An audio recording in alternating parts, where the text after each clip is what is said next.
Good afternoon. We come in our daily Bible reading to Mark chapter 5. And what we find here in the 5th chapter of the Gospel of Mark is the power of Jesus as attested by his wonderful miracles, wonders, and signs. As we look at some of these signs, they're going to stand out. Notice the reaction of both the crowds to the miracle, but also those who are involved. I think that's going to be interesting as we study in Mark chapter 5, beginning in verse 1. They came to the other side of the sea, to the country of the Gerasenes. And when Jesus had stepped out of the boat, immediately there met him out of the tombs a man with an unclean spirit. He lived among the tombs, and no one could bind him any more, not even with a chain.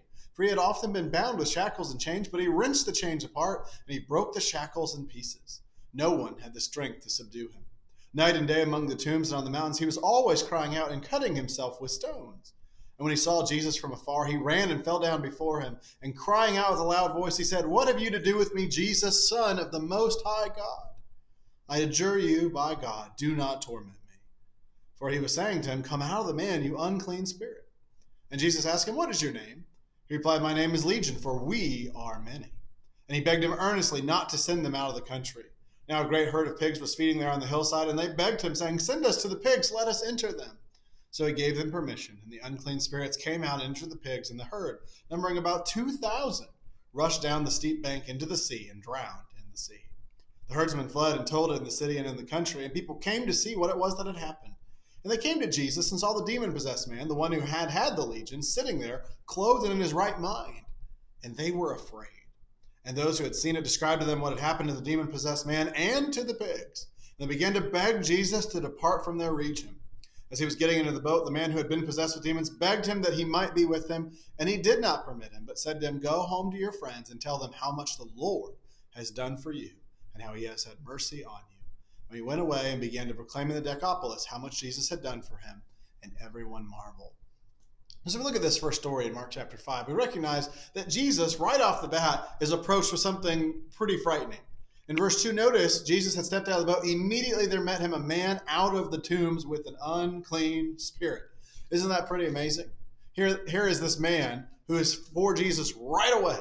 And right away, he is faced with a challenge that we might call a 10 out of 10. Notice some of these descriptions in verse 3. Not only did he live among the tombs, but no one can bind him even more, even with the chain.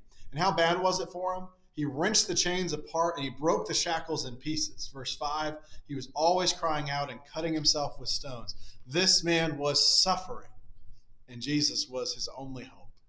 Now, you're Jesus, and you've just come off of Mark chapter 4, where you've been teaching.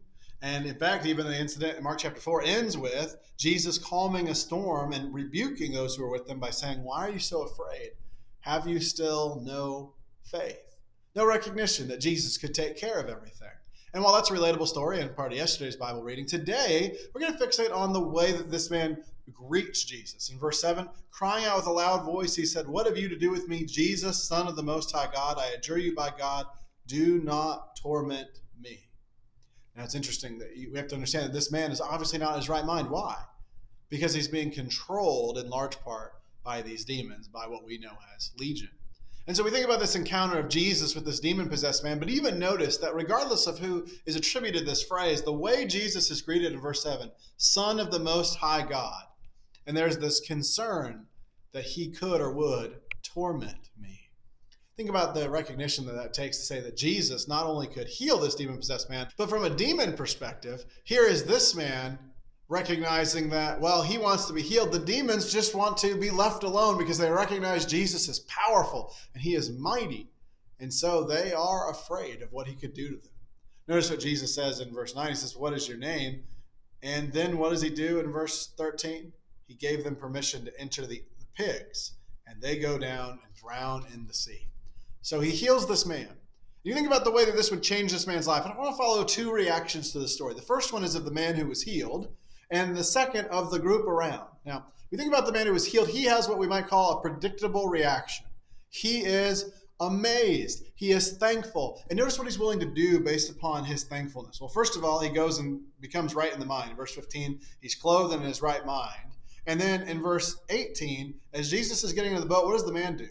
He begs him that he can be with Jesus. That's what we have to do. That's what you and I have to be like. When we recognize that Jesus has done miraculous things for us, that he has taken away my sin, that he offers me peace, I should be begging earnestly to be and walk with him every day. Do I have that kind of motivation? Do I have that desire to be with Jesus, recognizing that this man owed his life to Jesus, essentially? Knowing that I have to do the same, is my faith like his? And while Jesus didn't permit him, notice what he tells him to do in verse 19. Go and tell them how much the Lord has done for you and how he has had mercy on you. What does this man do in verse 20? Just that. And notice the reaction of the people to this man. He goes out, and notice the last phrase in verse 20, everyone marveled. Shows you one person can make a difference. We need to have a motivation to follow after Jesus desperately. But secondly, let's follow the crowd. Now, in verse 14, the herdsmen fled and told it in the city and the country. People came to see what it was that had happened. And when they see this man in the right mind, what's their reaction in verse 15? They were afraid. In verse 17, they begged Jesus to leave.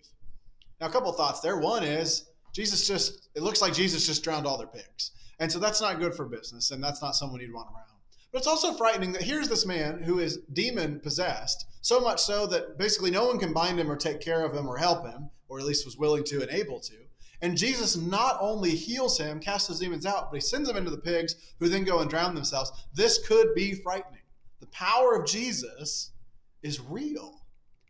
And so the question is, what kind of reaction do we have? Do we have a reaction that says, I'm afraid of the consequences of what it means to submit to him? I don't like what Jesus does and how he disrupts my everyday life? Or am I willing to be thankful, humble, and earnestly beg to be with Jesus and to walk with him? And I want to tell everyone about what he's done for me. In verse 21, and when Jesus had crossed again in the boat to the other side, a great crowd gathered about him. He was beside the sea.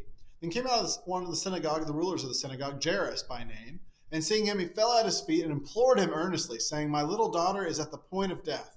Come and lay your hands on her so that she may be made well and live. And he went with him, and a great crowd followed him and thronged about him. Now stop for a moment. In verse 22, when it says, then came one of the rulers of the synagogue, Jairus by name. He fell at his feet. Think about what this would mean for Jairus. He's a ruler of the synagogue. That means he is, to borrow an expression from Paul a little bit here, a Hebrew of Hebrews. This is a man dedicated to the Jewish way. And where does he find himself? At the feet of Jesus, imploring him. That could have real-world consequences for him. But suffice to say, what one lesson we learn is Jesus is worth it all, and he's worth our humility, and we need to beg him for the help that he has offered. Not because begging him will make him do it, but because it's so important for us to realize that we have no claim on Jesus dying for us if he hadn't done it voluntarily.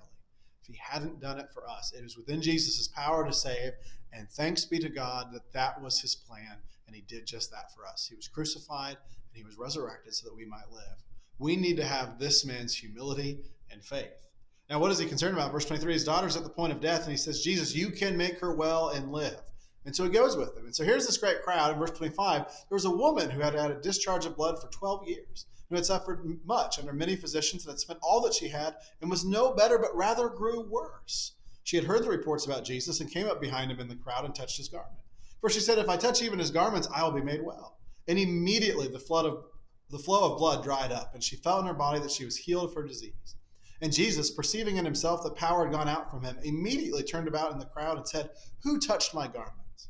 And his disciples said to him, you see the crowd pressing around you, and yet you say, who touched me? And he looked around to see who had done it.